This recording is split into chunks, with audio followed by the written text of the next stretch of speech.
L'encyclique Laudato Si sur l'écologie intégrale a été une surprise pour les non-catholiques et une surprise pour les catholiques. Pourquoi surprise pour les non-catholiques?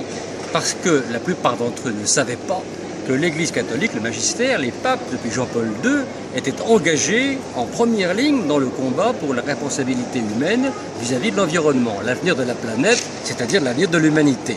Donc, ils ont été très étonnés, mais pourquoi le message les a-t-il touchés maintenant, alors que sous Jean-Paul II et Benoît XVI, il ne les avait pas touchés? Alors ça, c'est le charisme spécial de François, qui a le génie de la formule frappante, du contact direct avec les gens d'aujourd'hui, avec une simplicité et une percussion du langage, et en plus une existence.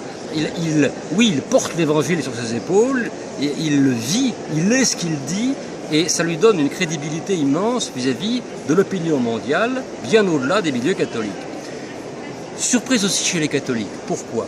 Alors, surprise non pas chez les catholiques sociaux, écologistes, etc., engagés, qui s'attendaient à ça, qui connaissaient bien Bergoglio, qui ont trouvé l'encyclique encore meilleure que qu'ils auraient espéré, mais surprise chez des catholiques qui finalement n'en savaient pas plus que les non-croyants sur l'engagement de leur église, de leur propre église dans le domaine écologique.